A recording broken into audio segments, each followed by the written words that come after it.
Hi, my name's Evan.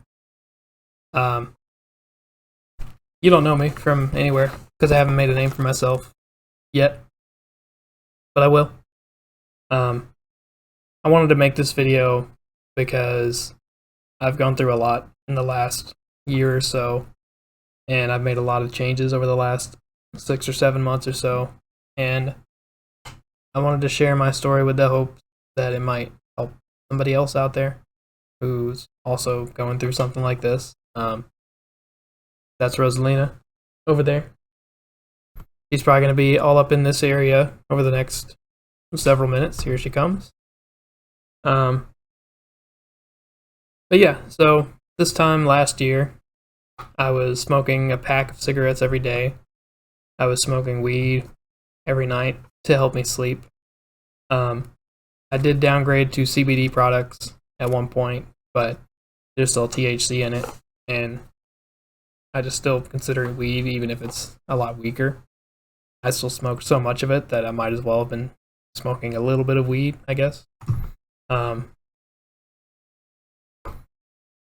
yeah, so um, I was also drinking 2 or 3 bottles of Dr. Pepper every day.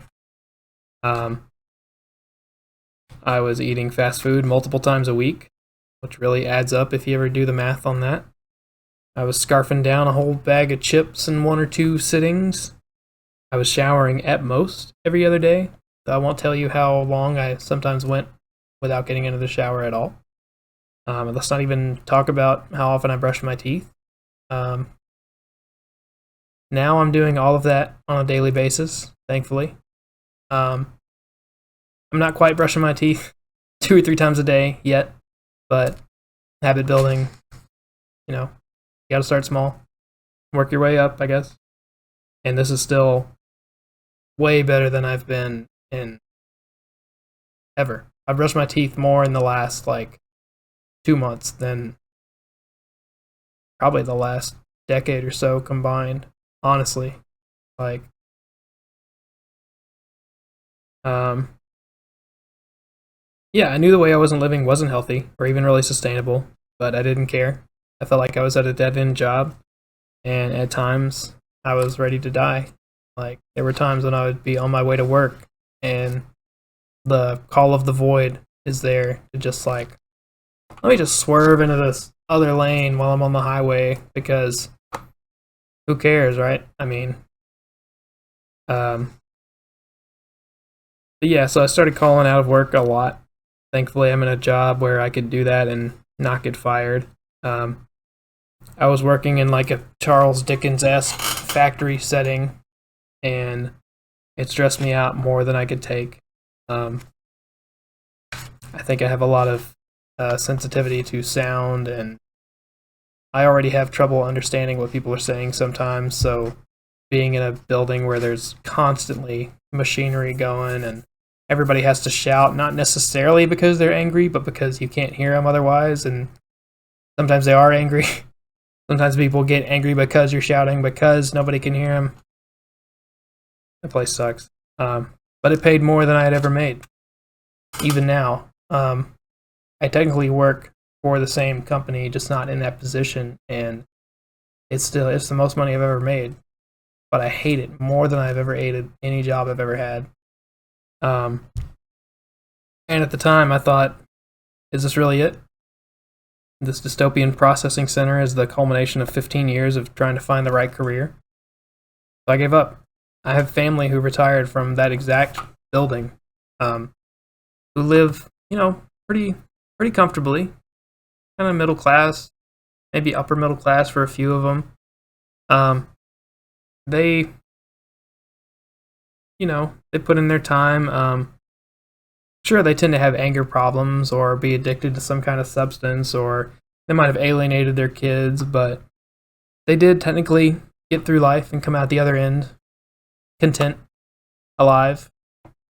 Um, so I try to convince myself that I just need to suck it up, deal with it.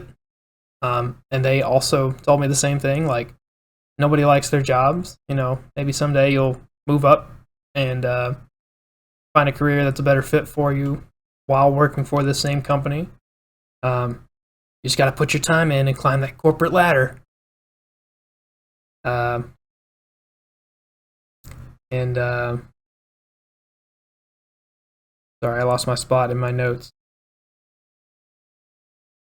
Yeah, so the first week that I tried going back to that place after calling out for a few months, um,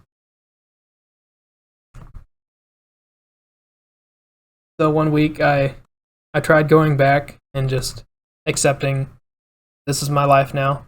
I just need to learn to cope in whatever way that I can and try to make the best of it. Hi, kitty. But when I went back, I had something called a scintillating scotoma, which, if you're not familiar, which I had never heard that term before it happened to me, but it's like a shiny tear in your vision. For me, like if you imagine this webcam was my eyeball, everything from here up, like all the way across on both sides, was like a kind of a reflective sheen, I guess. Like reflective plastic was at the very top of my eye and like glittering and I guess kind of like static, sort of. Um, and I also lost peripheral vision in both eyes. That was pretty scary at the time, but I was also ready to use it as an excuse to leave work and go to the hospital. I didn't. I powered through it, and it cleared up after like 5 or 10 minutes, maybe. I don't know. Time loses all meaning in that place. All the clocks are broken. That place. But yeah, a scintillating scotoma can be brought on by things like migraines or intense stress. So, I think that was what finally broke me. I now view that event as my body trying to tell me, like, this is not working. This is not where you need to be. You need to figure something else out. And on top of that, I was running dangerously low on money, which also might have been part of the reason I was so stressed that night.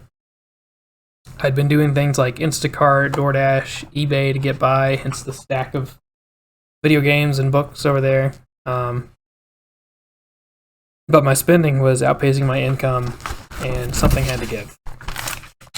So, on June 6th, 2024, I made the decision to give up cigarettes. I won't pretend it was easy. It's one of the hardest things I've ever done.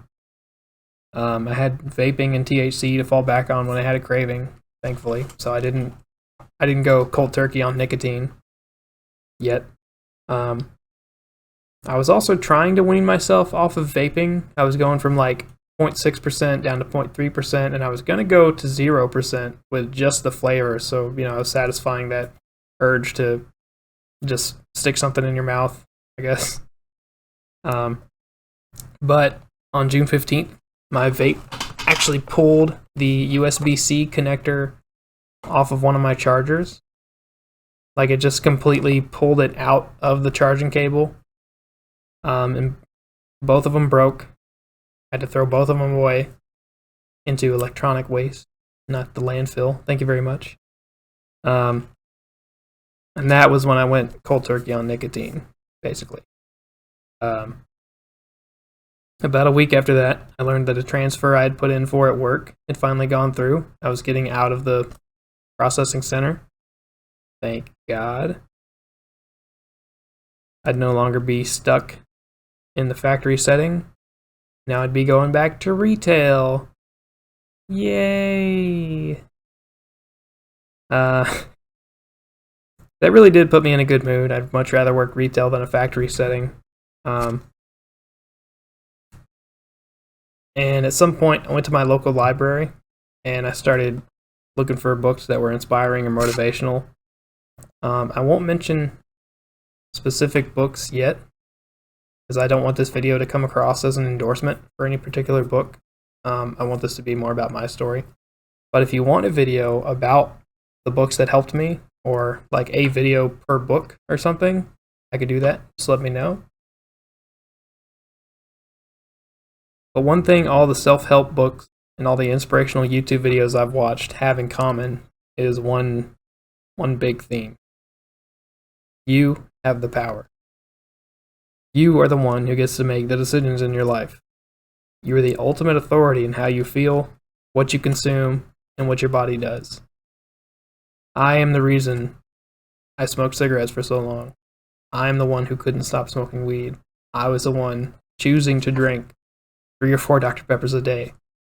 So I only have myself to blame. Like, yes, some things out of my control led me up to that point, but I allowed myself to fall into those bad habits.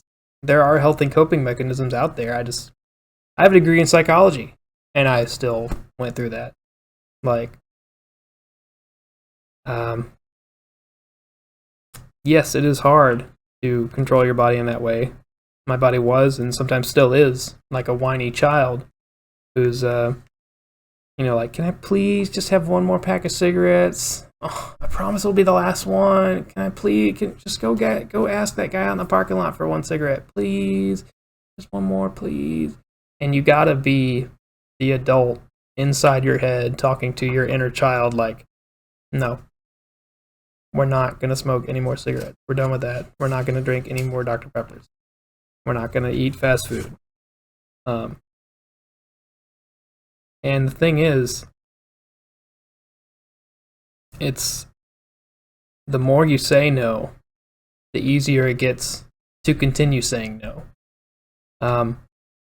One book that I read described it like this: there's a light or a fire inside each of us, and if you ignore it, you never give it any fuel, then it'll get dimmer and dimmer until you can barely even tell it's there. And that's where I was about 6 months ago.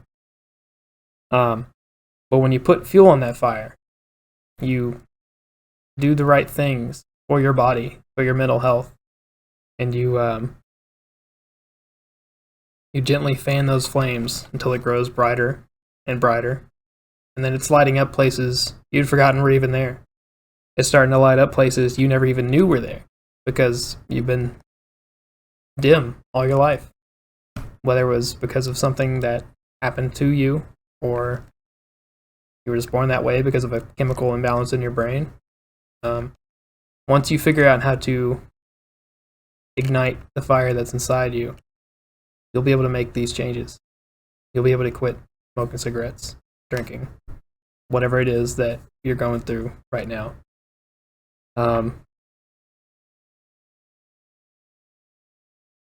I started playing guitar again, better than I ever had before. I started singing with more range than I ever thought that I had. I'm sure part of that was quitting cigarettes, but I've been singing all my life, like, not professionally, but, and I've been hitting high notes that I never thought I could hit them. And because I believed that, I never hit them.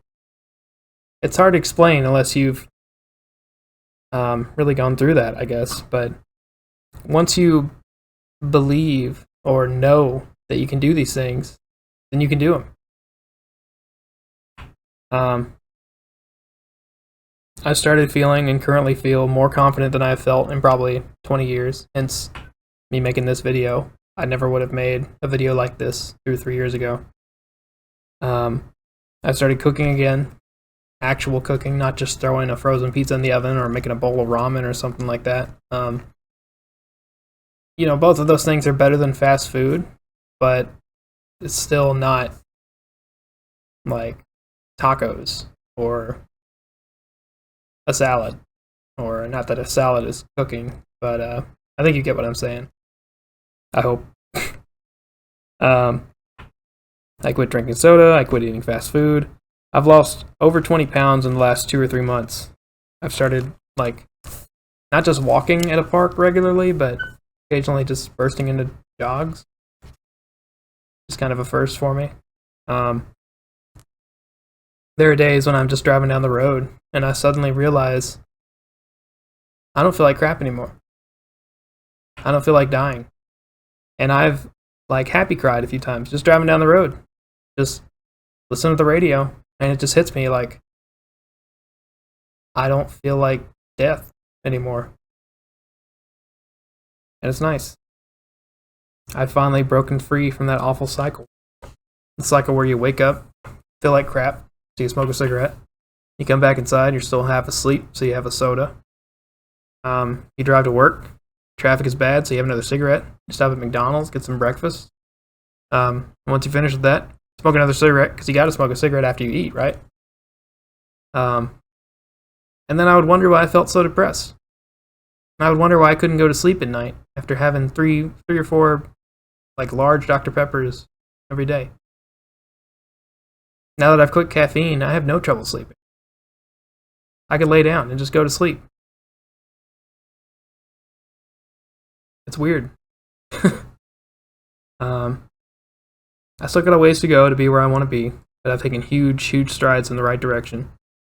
If this former basement-dwelling neckbeard can make changes like this, can change so dramatically through his life, so can you. If you clicked on this video, you are capable of making those changes to your life. It may not feel like it, but if you start small, set little goals, little things that you can be proud of, you'll rekindle that fire that's inside and gradually build up until you're able to do bigger things like stop eating fast food altogether, stopping cigarettes, stopping drinking, whatever your thing is that you're struggling with. I know I started with quitting cigarettes, which is kind of a big goal comparatively, but you don't have to follow my path step by step. This is just how I did it. And once I quit cigarettes, once I quit nicotine altogether, that reassured me that I was capable of these things. Like if you're trying to quit smoking, maybe at first have a rule that you don't smoke in your car. Like if you smoke, you're only doing it outside. End of story. Mainly because it smells like shit in your car when you smoke so much. But it's a good rule because it gradually helps you stop smoking, like in traffic. Or if you're struggling with fast food, you can tell yourself you'll cook one real meal a week. It's healthier, cheaper, and in my opinion, better for society than eating fast food for every meal. Or eating some processed slop that you got at the grocery store last second. I have so much more that I could say, but this video is already long enough, and I'm reaching the end of my prepared notes. But I think I would like to keep making videos like this, so if you need any advice or want me to make a video about something in particular that I talked about or something else, let me know. I'm not really sure what this channel is going to be about. This just felt like a video that I had inside me and I wanted to make, because watching videos like this is part of what pushed me to where I am now. Even if you're not ready to quit today, or you're not ready to make these changes, keep watching stuff like this, and it'll like build up in your mind, and over time, you'll get there. When you're ready, you'll quit. You'll start jogging, start waking up early, whatever it is that you're trying to do. Yeah, like, subscribe, leave a comment, all that stuff. And I like to close with a quote that I find pretty inspiring. Before you re-up, get a laptop. Make a business for yourself, boy. Set some goals. Make a fat diamond out of dusty coals. Thank you. Oh, and that quote's from Outkast.